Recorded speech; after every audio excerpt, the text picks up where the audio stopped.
Sasalubong yata sa anak eh. Yes. Amen. Hallelujah. So mga kapatid, muli tutunghay tayo ay bahagi rin ito ng dahilan kung bakit nagkatawang tao ang Panginoon.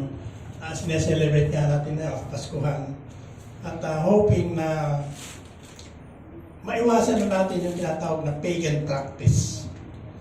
Karamihan ngayon ay pagka-practice na ay paganism na wala namang kinalaman sa panganganak ng ating Panginoon Kristo. Ang mahalaga, bakit nagkatawang tao? At yun nga, tinalakay natin simula ng first Sunday.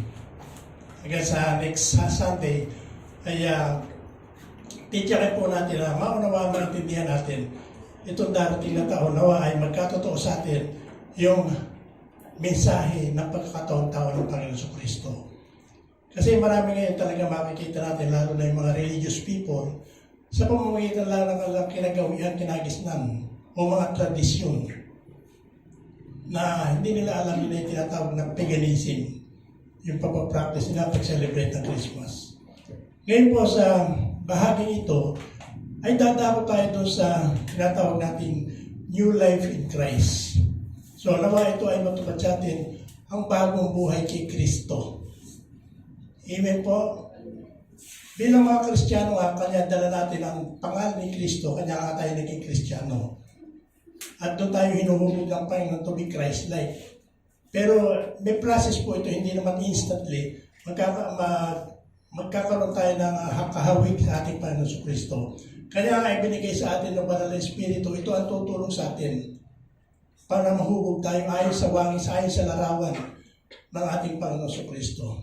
Yung Christ-likeness na tinatawag sa Bible. Amen. Amen. So ito po ang tatalakayin natin. New life in Christ. Bagong buhay kay Kristo. Ito po yung continuation ng nakaraan, yung huling verse natin na sinyer ko sa inyo ay makikita natin sa 2 Corinthians 5:17. Ito po ang sinasabi, kaya nga kung nakapag-isa na kay Kristo ang isang tao, isa na siyang bagong nilalang. Wala na ang dati niyang pagkatao. Sa halip, ito'y napalitan ng bago. Ang Diyos ang gumawa ng lahat ng ito. So, dito makikita natin, sabi nila si Pedro 1:5, He is a new creation. The old has gone, behold, the new has come. Sa ganang ating mga kapatid, kahit na anong pagsisikap natin, pilit natin sa ating mga sarili, kahit na anong gawin natin, hindi natin kayang magbago. Walang tao makakapagbago sa kanyang sarili. Kaya nga, ang nangyayari, mga kapatid, lalo na ngayon, hanggang next Sunday, matatapos na yung taon na ito. At maraming tinatawag ng mga tao ay nagkakaroon ng New Year's Resolution. Amen. Kahit na anong bait ng tao, kahit na anong sipag niya, hindi niya kayang baguhin ang kanyang sarili. Kaya nga sabi dyan, ano sabi sa verse 18? Ang Diyos ang gumawa ng lahat ng ito sa pamamagitan ni Kristo. Ibinilang niya kaming mga kaibigan at hindi na kaaway. At pinagkatiwala niya sa kami upang maglingkod ng sa gayon ang mga tao ay maging kaibigan din niya. Amen? So, ang Diyos din ang gagawa sa atin sa pamamagitan ng Banal na Espiritu. Kaya nga sabi ng Bible, we can do nothing. Apart from Him, we can do nothing. Ang Diyos din ang gagawa niyan. Kahit ang tao magsikap lang, gusto niya magpakabait, magpakatino, magbago ang buhay, hindi po magagawa ng tao yan. Ang gagawa po niyan ay ang Diyos mismo, kaya pinagkaroon ng Banal na Espiritu. Kaya this coming New Year, mga kapatid, tiyakin natin na talagang mapuspos tayo ng Banal na Espiritu upang tuloy ang magbago ang ating mga buhay. Amen. Yun lang ang sikreto dyan eh. Ang Diyos din naman ang kikilos eh. Dahil ang Diyos ang nakakaalam ng lahat. Wala tayong makukupil sa Panginoon. Wala tayong maitatago sa Panginoon. Alam niya ang laman ng ating isip. Alam niya ang laman ng ating puso. At alam niya ang plano balak ng mga tao. Kaya dapat ang plano ng Diyos matupad sa ating mga buhay. Dahil may plano na ang Diyos eh. Amen? So may plano na ang Diyos sa bawat isa sa atin. Yun po ang dapat masunod. Kaya nababago ang plano sa pamamagitan ng pagsisikap ng tao na gawin ang plano niya sa sarili niya. Amen? Kaya naman itong darating na bagong taon ay magkaroon na ng pagbabago sa ating mga buhay. Sa pamamagitan ng pagsunod natin. Walang taong makakasunod.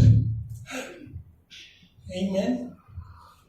Ang Diyos din ang gagawa ng paraan para tayo mahubog. Amen po? Kaya kailangan talaga maging submissive tayo sa Panginoon. Hindi na dadala tayo sa year 24, ganito ang gagawin ko. Hindi, kapatid. Tumulog tayo sa Panginoon. Lumapit tayo sa Panginoon. Dahil siya lang ang may magagawa sa buhay natin. May magawa man tayo, pero hindi yung nakalooban na kalooban natin, yung plano natin yun. Kaya sinabi na lang pang, I have a plan for you. Amen? Doon tayo inilabas sa mundong ito. May plano na ang Diyos sa bawat isa sa atin. Iba't iba ang plano niya. Kaya huwag natin pilitin. Maring umunlad ka o masenso ka, yumaman ka sa mundong ito. Pero pagdating ng huling panahon, kapatid, hindi mo magagamit yan. Kahit na anong yaman mo at kilala ka sa buong daigdig na ito, walang mangyayari dyan. The best na gawin natin ay makilala mo ang lubusan ng Panginoon. Yan ang pinakamagandang mangyari sa buhay natin.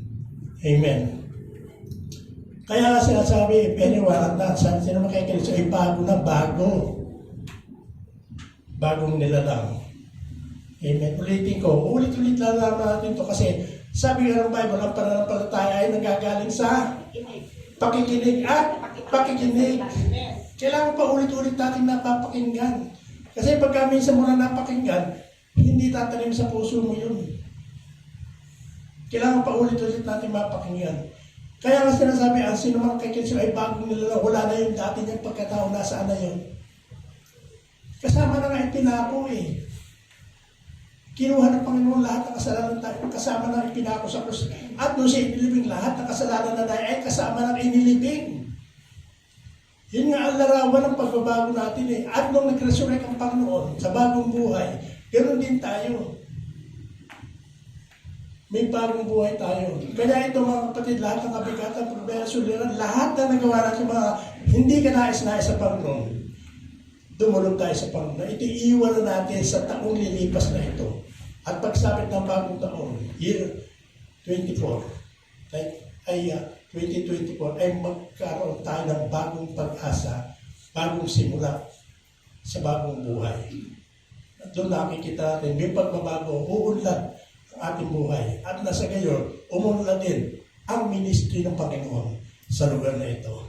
Amen po? Amen. Okay. Doon sa James 4, 8-10, ang sabi rito, James 4, lumapit kayo sa Diyos at lalapit siya sa inyo. Amen? Hugasan ninyo ang inyong mga kamay, kayong mga makasalanan, linisin ninyo ang inyong mga puso, kayong pabago-bago ang isip. So dito malinaw eh, lalapit tayo sa Panginoon. Dahil ang Panginoon lang ang may magagawa sa buhay natin. Siya ang makakapagbabago sa atin. Dahil alam ng Panginoon ano ang dapat alisin sa atin. At kung ano ang dapat idagdag sa atin. Amen? Kaya ang linaw niya na lumapit tayo sa Diyos. At lalapit siya. Amen? Lalapitan niya tayo. Kasi marami pa rin hindi lumalapit sa Diyos dahil hindi kilala. Amen. Meron nga akong napanood doon sa Facebook na may isang bata, 10 years old. Pumunta sa Barberia. Ewan ko napanood yun doon. Nabilis ako doon sa bata eh. Yung pala anak ng pastor yun. Napagupit siya. Tinanong niya yung barber niya. Sabi ko, yan, naniniwala ka ba sa Diyos?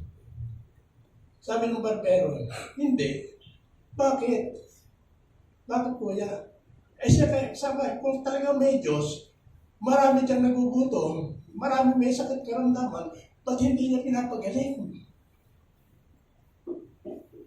Sabi ng bata sa kanya, kuya, ikaw, barbero, bakit yung sa labas, ang daming mahahaba po?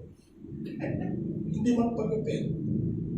kasi hindi siya lumalapit sa akin paano pag-upit? Gayon din tayo mga tao. Kaya ang Diyos hindi kumikilos sa atin kasi hindi tayo lumalapit. Kaya bless na bless ako doon sa bata So lagi siya yung barbero. Ganun pala. Alam mo, pinatanggap siya ng bata sa Panginoon. Amen? So kailangan lumapit tayo. Kailan? Araw-araw. Tuwing may problema tayo, meron kami plano idulog natin sa Panginoon. Ang paglapit sa Panginoon, hindi lang minsan yan Siya tuwi-tuwi na. Amen? Kaya nga, Diyos lagi nag-aabang lang sa atin na lumapit tayo. Kaya sa tuwi-tuwi na lalapit tayo. Kung anong gagawin mo, pag-isip ka, Panginoon, anong araw na ito, anong nais mong gawin ko sa araw na ito. Kaya nga, binigay yung banal na Espiritu para gabayan, patnubayan tayo niyan. Kaya tiyakin natin talagang puspos tayo ng banal na Espiritu. Amen. Kaya nga malinaw yan Ang sabi pa rito, lumapit kayo sa Diyos at lalapit siya sa inyo. Hugasan ninyo ang inyong mga kamay. Bakit mga kamay? Ibig sabihin, hugasan i-confess natin ang lahat ng ating mga ginawa.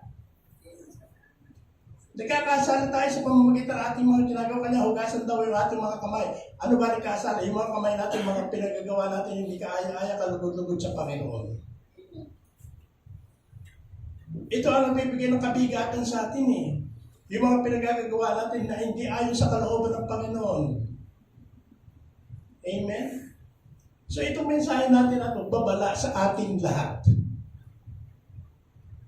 Kaya yung pinag-aaralan ko ito, sa Panginoon, ano pa nakikita ko sa akin? Sabi ko sa Banal Spirit, i-reveal sa akin kung ano pa ang dapat kong i-confess. Paghuhugas ng kamay, yung mga ginawa ko na hindi ka nais-nais.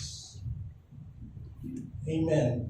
So isang linggo na lang mga kapatid, pasiyasat na tayo sa Panginoon para mahugasan natin ang lubusan ang ating mga kamay. Ibig sabihin, yung mga kasalanan ating pinaggagawa na hindi ka nais-nais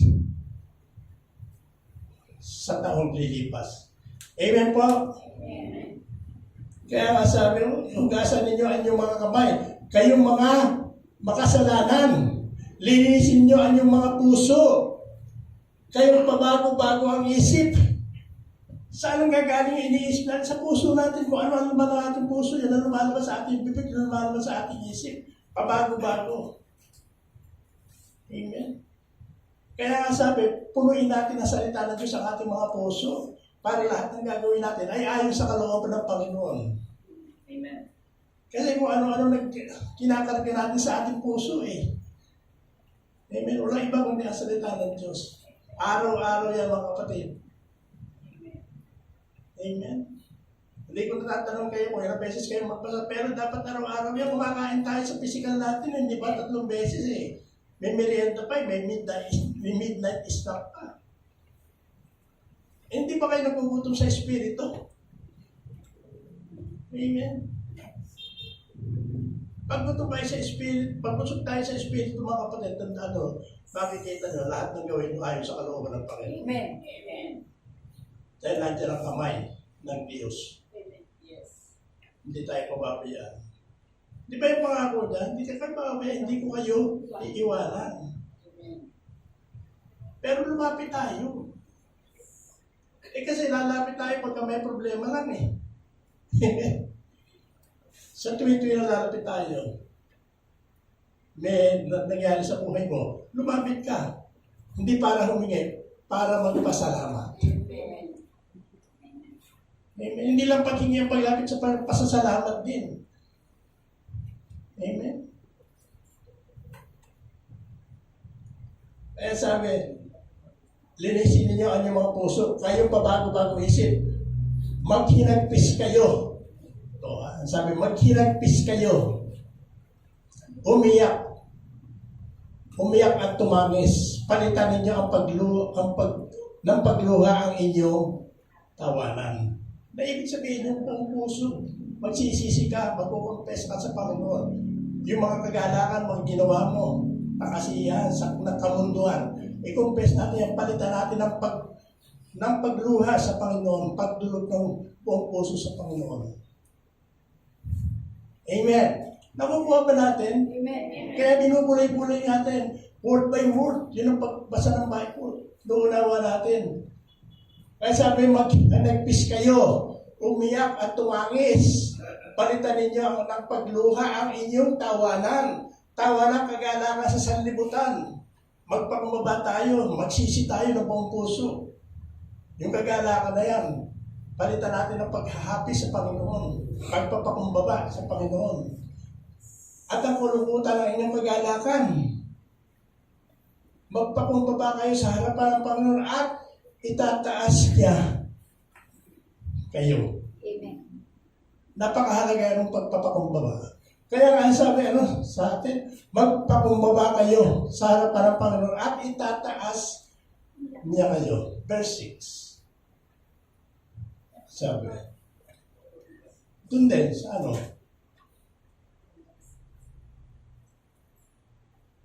Hindi mo na-update yun. Ayan. But he giveth grace. Wherefore he said, God resisted the proud, but giveth grace unto the humble. Mas pinagpapala niya yung nagpapakumbaba. Amen. Kaysa nagmamataas. Kaya nga ang liwanag niya, but he giveth more grace. Mas binibigyan niya lang sapat na grasya, yung marunong magpakumbaba. Diba? Apakalinaw niya, But he giveth more grace, wherefore he said, at sinabi ng Panginoon, God resisted the proud, but giveth grace unto the humble. Yung mga mapagtaas ay binababa ng Panginoon. Pero nagpapakababa ay binibigyan niya ng higit na grasya. Amen. Ilang nais ng Panginoon, pakumbaba tayo. Amen. Sa harap ng Panginoon. Amen po. Itong message natin maikli lang. Amen. Sa Roma 6, sabi nito, ngayon, malaya ba tayo magkasala dahil wala na tayo sa ilalim ng kautusan, kundi nasa ilalim ng kagandahang loob ng Diyos? We are no longer under the law, but we are under grace. Nasa ilalim tayo ng grasya ng Panginoon. Wala na tayo sa mga batas ng araw. Especially yung batas ni Moses. Wala na tayo ron. Nandito na tayo sa grasya ng Panginoon. Ay dapat lagi tayo nagpapakumbaba para matanggap natin yung grasya. Ang grasya ay pinangako ng Panginoon yan. Kaya kung hindi tayo marunong pakumbaba sa harap ng Panginoon, hindi grasya matatanggap mo, kung hindi disgrasya. Amen? Yeah. So, kagandahan ng loob ng Panginoon. Kasi hindi. Sabi, hindi ba ninyo alam na kapag napasakop kayo sa sino mang inyong sinusunod, kayo naging alipin ito. Ito'y kasalanang hahantong sa kamatayan o ang pagsunod sa Diyos na hantong sa pagiging matuwid. Ngunit, salamat sa Diyos. Kayong dating mga alipin ng kasalanan. Sino dating alipin ng kasalanan? Amen. Tayong lahat. Lahat tayo naging alipin. Kaya nga sinusunod natin, alipin ka eh. Di ba? Amo mo yung kasalanan eh. Kaya pagka sinabi ng kasalanan, gagawin mo, automatic yun. Amen? Dahil amo mo nga ang kasalanan eh. Ang sabi na, at kayo ngayon, mag-alipin ng katwiran. Dati alipin tayo ng kasalanan. Ngunit sabi sa 18, pinalaya na kayo sa kasalanan. At kayo ngayon alipin ng mga katwiran. So tayo katwiran ng Diyos. Yun ang umaalipin sa atin ngayon, yung katwiran ng Diyos. Kaya pagka hindi ka sumusunod sa katwiran ng Diyos, iba yung ginagawa mo, ibig sabihin, iba ang umaalipin sa iyo. Mas masarap yung alipin ka ng Diyos eh. Alipin ang katwiran dahil sumusunod ka sa lahat ng kanyang kalooban. Pero kung hindi, alipin ka ng kasalanan. Kung ano idikta sa iyong kasalanan, yun ang gagawin mo. Sunod-sunuran ka na hindi ka nag-iisip. Amen? Ang sabi ni Pablo, gumamit ako ng karaniwang pangungusap dahil sa inyong likas na kahinaan. kung paano ipinailalim ninyo noong una ang inyong sarili sa karumihan at saka sa palala ng palala. So tingnan nyo, yung kasama ay mga kasalanan, pag hindi natin iniwasan, ay palala ng palala yan. Dahil alipin ka na nga eh. Di ba? Alipin ka na eh.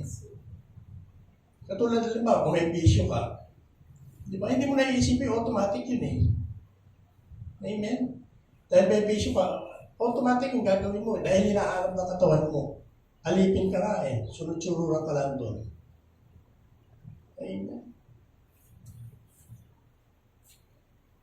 Kaya sabi, kung paano ipinailalim ninyo nung una ang inyong sarili sa karumihan at sa kasalanan palala ng palala, isuko ninyo ngayon ang inyong sarili bilang alipin ng katwiran para sa mga banal na layunin.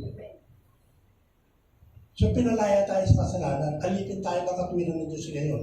Bakit ginawa? Para magamit tayo ng Panginoon sa kabutihan. Lahat tayo, we are servants of God. Alipin tayo ng Diyos. At yung amo natin may inuutos sa atin na dapat natin sundin. Sinusunod ba natin? Nawa, sa susunod na taon, darating na taon, masunod natin ang kalooban ng Diyos. Dahil alipin na tayo ng Diyos eh. Amo natin ng Diyos eh. Amen. Kaya kung ano ang kanya sinasabi, yun susundin natin. Hindi yung sarili natin. Amen. So wala tayong karapatan gumawa ng mga bagay na hindi galing sa Diyos. Pagka gumawa tayo ng bagay na hindi ayon sa kalooban, hindi ibig sabihin, hindi ka nagpapailalim sa kapangyarihan ng Diyos. Nagpapailalim ka kung anong kapangyarihan. Amen. Kaya nga po pinag-aaralan natin dahil nais natin na talagang mabago. New life in Christ tayo, magbago ng buhay natin, buhay na katulad ng Panginoon sa Kristo. Amen. Nung alipin pa kayo ng kasalanan, hindi ko yung saklaw ng katwiran. Tama ba? Hindi ka saklaw ng katwiran eh. Dahil alipin ka ng kasalanan. Sabi, nung alipin pa kayo ng kasalanan, hindi kayo saklaw ng katwiran. Ano ang napala ninyo sa mga bagay na iyon na ikinahihiya ninyo ngayon? Tama ba? Hindi ba yung ginagawa natin nung araw? Hindi ba nakakahiya kung gagawin mo ngayon? Eh nung araw, hindi mo kinahihiya, pinagyayabang mo pa eh. Amen? Katulad nung araw, may mga bisyo. Palakasan sila, payabangan, ang lakas mong uminom. Amen? Ang lakas mong manigarilyo. Ang dami kong babae. Pinagyayabang mo yan, di ba? Bakit ko alam? Eh kasi nangyari sa atin. Di ba? Nangyari, yung mga kasalanan mo, pinagyayabang mo, ikaw, ganito, gano'n. Eh ngayon, hindi ba nakakahiya yun? Kung isipin mo, nakakahiya pala yung ginawa ko nung araw. Hindi mo nagagawin dahil nakakahiya pala yung alam mong nakakahiya. Amen? Ngunit pinalaya na kayo mula sa kasalanan at naging alipin ng Diyos. Ang natamo ninyo isang buhay na banal. Ang ibinubuhay ito'y buhay na walang hanggan. Amen. So yun ang pangamitiin na buhay na walang hanggan. Maniwala po tayo dyan. May hanggan na buhay natin dito, yung ating physical life. Amen. Kaya nga tayo pinanganak na muli. Kaya ang nakay Kristo na sumulusod sa Panginoon ay may dalawang kapanganakan. Pinanganak sa laman at pinanganak sa Espiritu. At may isang kamatayan. Kamatayan sa laman. Pero yung nagpapatuloy sa kasalanan, alipin ng kasalanan, merong dalawang kamatayan. Kamatayan sa pisikal at kamatayan espiritual. Amen. So yun mga kapatid, na dapat nating malaman o unawaan natin na kinakailangan talagang magkaroon tayo ng bagong buhay. Kaya nga pinamalas ni Kristo yan. Kaya nga siya ay pinanganak ng katawang tao para mamuhay, namistulang tao, para bigyan tayo ng halimbawa na dapat nating sundin. Kaya nga Christian, Christ-likeness, katulad ni Kristo, gagayahin natin, kaya pag-aaralan natin yung buhay ng Kristo, paano siya magsalita, paano siya namuhay, paano siya lumakad, paano siya magmahal. Lahat yung katangian ni Kristo. Unti-unti tayong hinuhubog dyan sa pamamagitan ng banal na Espiritu. Kaya kailangan lagi tayo nakakapit kay Kristo, abiding in Christ. Every second of your life. Dahil sinabi ng Bible, without Him, we can do nothing. Amen. Yung pagpapabanal, mga kapatid, hindi pakitang tao yan. Hindi katulad ng mga religious people. Banal na banal kung tingnan. Di ba? Ang labas. Ano sabi ng Panginoon sa kanila? Para kayo mga libingan. Ang puti-puti sa labas. Pero ang loob ay puro-puro na kalansay. Amen? Ibig sabihin tayo binuhubog inside. Inside out. Uumpisahan sa loob, palabas. Amen? Kasi ang mga tao, ano na yun eh? Nagbabago lang sa panlabas. Panlabas na anyo. Pero dapat mabago sa atin yung panloob natin. Bago ang panlabas. Amen? So yung mga kapatid, kinakailangan talaga, dito bagong taong darating, kung maaari, araw-araw tuwing gabi, tutulog tayo sa Panginoon, talagang hubugin tayo. Amen. Hubugin tayo. Dahil naririto na ang lahat ng sinyalis na muling pagbabalik ng Panginoon. Amen? Ano ang dapat natin gawin? Kung ano sinasabi ng Bible, kung ano hinihingi ng Panginoon, kung ano ang paraan ng Panginoon, ano ang paraan ng Panginoon para tayo lubusang mabago, mga kapatid? Ito ang paraan ng Biblia, hindi paraan natin, mga kapatid. Proverbs 23:26.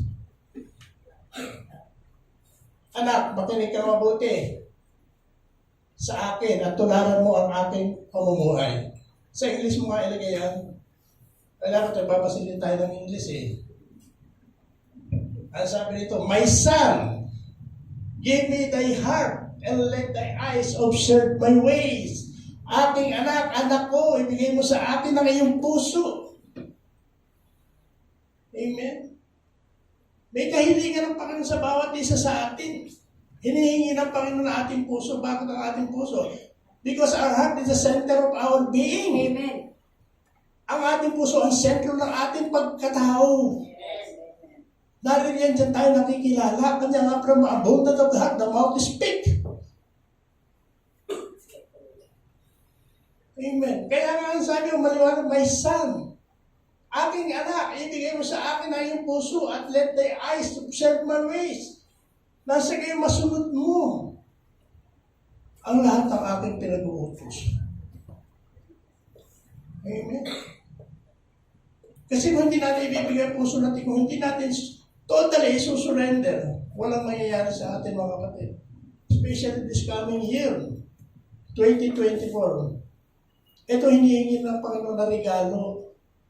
Sinabi na ng Panginoon kung ano dapat natin iregalo sa Kanya. Niregalo na nga yung buhay niya eh. Ang hinihingi naman sa atin, yung puso natin. Ang daming mahihingi sa atin, bakit yung puso? Kaya nga sabi, our heart is the center of our being. Dito makikilala ang tao, puso. Kung ano naman ang puso mo. Kung anong kinikilos mo, galing sa puso mo. Kung ano sinasabi mo, galing sa puso yan. Kung paano ka lumakad sa mundo ito, galing sa puso yan. Amen? Bakit kaya? Doon sa Exodus 36:26, sabi, kaya hinihingi yung puso natin. Kaya anak, bigay mo akin yung puso. Bakit? Bibigyan ko kayo ng bagong puso at bagong espiritu. So, papalitan ng Diyos. Yung puso mo matigas. Ng pusong laman na marunong sumunod. Amen? Kaya nga sabi, ibigay mo sa akin ang iyong puso at bagong espiritu. Bibigyan ko kayo ng bagong puso at bagong espiritu. Ang masuwayin ninyong puso ay gagawin ko masunurin. Kaya hanggang hindi natin binibigay sa Diyos ang puso natin, sinusurrender natin totally, without any reservation, we have to surrender our being, our heart to God para ito'y mapalitan. Eh kung hindi mo ibigay, paano papalitan? Amen.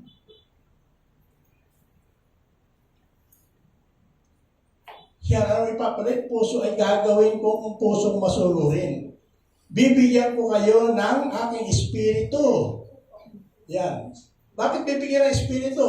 Upang makalakad kayo ayon sa akin, mga tuntunin at masunod ninyo ang mabuti ang aking mga utos. Amen. Ibig sabihin, hindi yung ating espiritu, not the human spirit, but the Spirit of God na ibinigay sa atin. Paano tayo bibigyan ng ibang espiritu? Babaguhin din ang ating puso. Puso muna, babaguhin. Amen. Pagka nabago na ang puso natin, napalitan ang puso sumusunod, kasabay na ibibigay ang banal na espiritu sa atin na siyang hahawak ng maribela ng ating buhay. Kanya hindi tayo maliligaw. Pero dadaan ka sa pagsubok, kapatid. Hindi maaari hindi ka subukin. Iba yung parusa kaysa sa subok. Amen. Ang pagsubok, kakayanin mo. Ngayon, kung hindi mo kaya, sabi ng Panginoon, siya rin ang gagawa ng paraan para matakasan mo. Mapagtagumpayan yung pagsubok na yun. Amen. Kaya panahon na mga kapatid, ang sabi rito, ititira ko kayo sa lupaing ibinigay ko sa inyong mga ninuno. Kayo ay magiging bayan ko at ako ang inyong Diyos. Lilinisin ko ang lahat ng inyong karumihan. Kaya nga hindi tayo po pwede maglinis sa sarili natin. Puro lang tayo salita. Hindi ko nagagawin, hindi ganito, hindi gano'n. Tandaan natin, may kalaban. Amen. Lilinisin ko kayo saan? Sa lahat ng inyong karumihan. Bibigyan ko kayo ng masaganang ani at hindi kayo daranas ng lutong. Amen. Malinaw, hindi pa pangako ng Diyos. Pero kailangan, sakop ka. Bigay mo puso mo at yan ang gagawin ng Panginoon.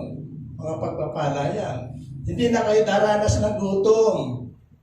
Pagkukungain ko mabuti ang inyong mga punong kahoy at pasasaganain ko ang anin ng inyong bukirin upang hindi na kayo hamakin ng kapwa ninyo bansa dahil sa tagutom na inyong tinanas.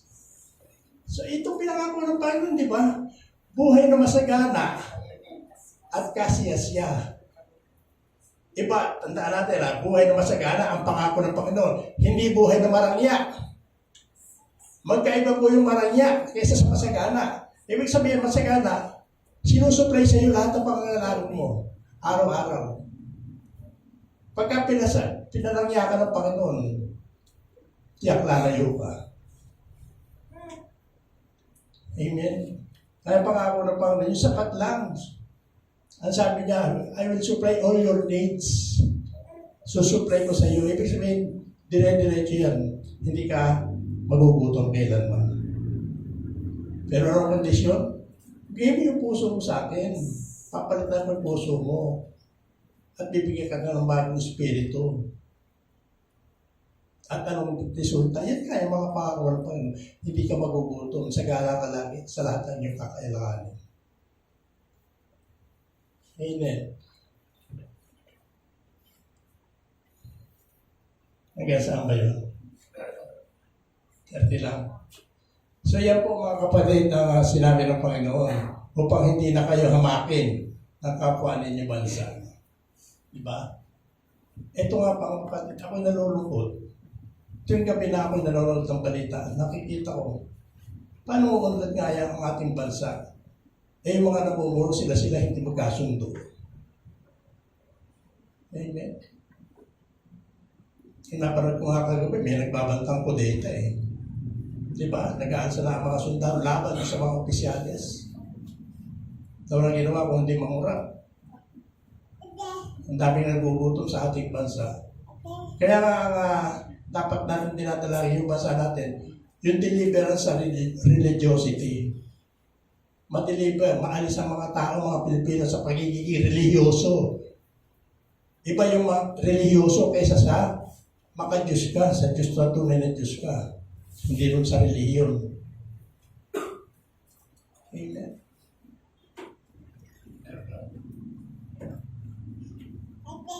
So yung gagawin ng Panginoon sa atin mga kapatid. Kanina yung sinya ng asawa ko, puntahan nga natin sa Matthew 11:28. Ang sabi ko rito, lumapit kayo sa akin. Kayo lahat na nahihirapan. Sino na hindi nahihirapan dito? Lahat tayo may kahirapan. Anong solusyon? Ang sabi ng Panginoon, lumapit kayo sa akin, kayong lahat na nahihirapan. Oh. At lubhang nabibigatan sa inyong pasanin. At kayo bibigyan ko ng kapahingahan. Sinabi na ng Panginoon, kayong lahat na nabibigatan. Lamang problema, may mga kung ano nangyayari sa buhay. Sabi mo, lumapit kayo sa akin. Di ba ang bigat? Hindi ka makapagpahinga? Hindi mo masolusyonan, sunod-sunod ang problema. Hindi pa tapos yung isa, ito na naman yung isa. Hindi pa tapos yung pangalawa, ito naman yung pangatlo. Di ba ang bigat niya? Pero ano sabi ng Panginoon, lumapit kayo sa akin, huwag kung kanino. Yes. Hallelujah. Naku, mahirap naman ang buhay natin. Anong gagawin ko? Abangan ko nga yung Bombay. Hindi pa ganun. Madaling araw pala, sa pintuan niya, inaabangan yung Bombay. Imbis na loob na lalakan. Amen. Kaya lumapit kayo sa akin, hindi mo kanino. Amen. Ang mga taong daming nilalapitan eh. Ay sabi lang pa sa akin, lumapit kayo sa akin. Kayong lahat na nahihirapan at lubhang nabibigatan sa pasanin. At kayo bibigyan ko ng kapahingahan. Sino magbibigay ng kapahingahan? Pagka sinabi kapahingahan, tatapusin niya yung kabigatan mo. Amen. Yung dala-dala mo, yung pasan-pasan mo, tatapusin niya. Pero lumapit ka. Yung taos-puso may pagpapakumbaba.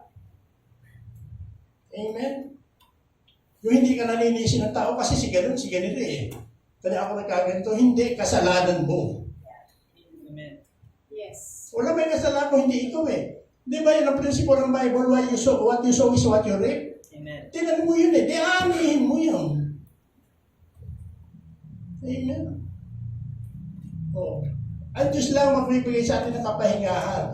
Pasanin ninyo ang aking pamatok at matuto kayo sa akin. Sapagkat ako'y maamo at may mababang loob. Magpakatatag kayo sa akin ang kapighatian. Makahatag po kayo sa akin ang kapahingahan. Sapagkat madaling dalhin ang aking pamatok at magaan ang pasanin ibibigay ko sa inyo. May pasanin ibibigay din pero hindi mabigat kakayanin mo. Yun nga yung mga pagsubok. Amen. Hindi kung nasa Panginoon ka, hindi ka naman magkakaroon ng problema. Hindi.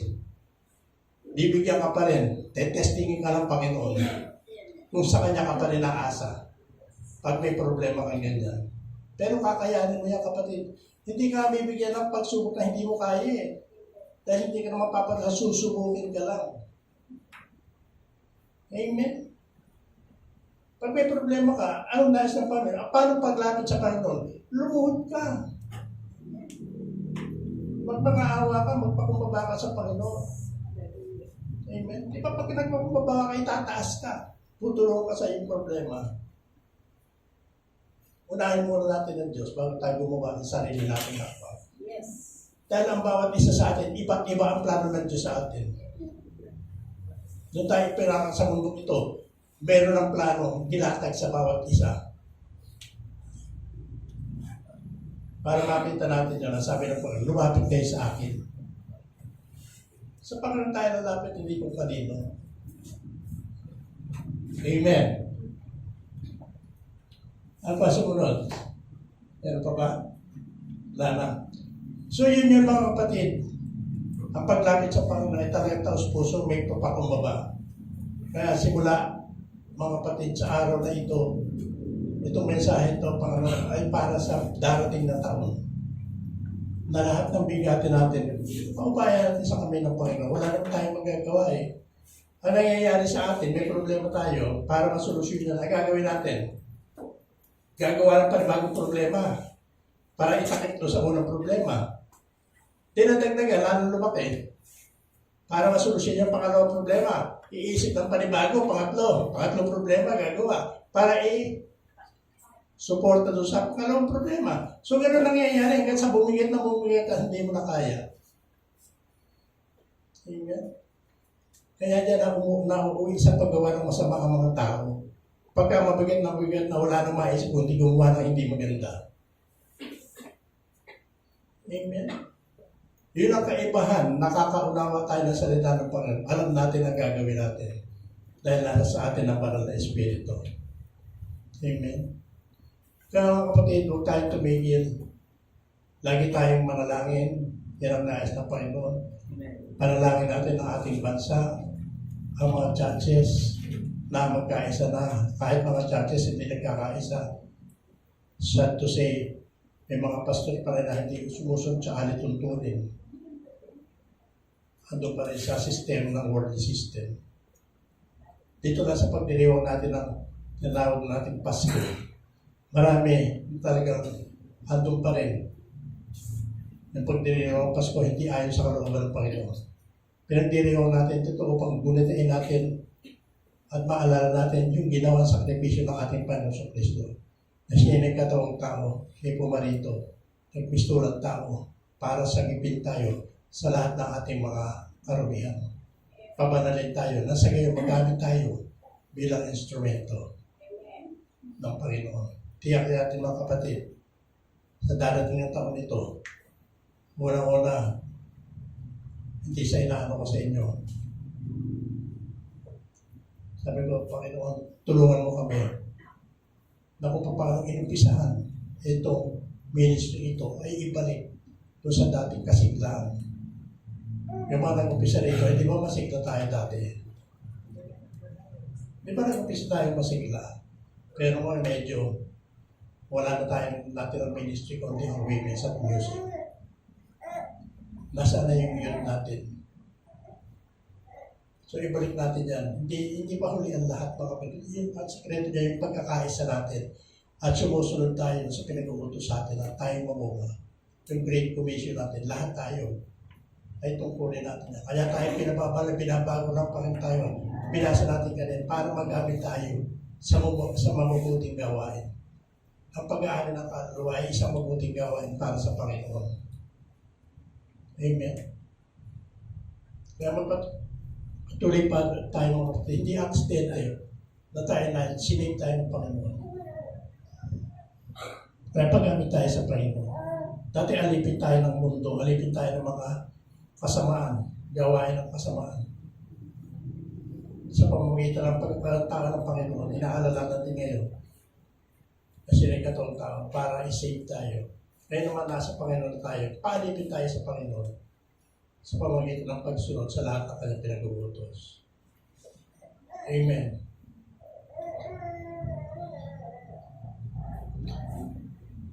So dito ko po tinatapos ang atin. Tayo po na po ay manalangin. Sandali lang po.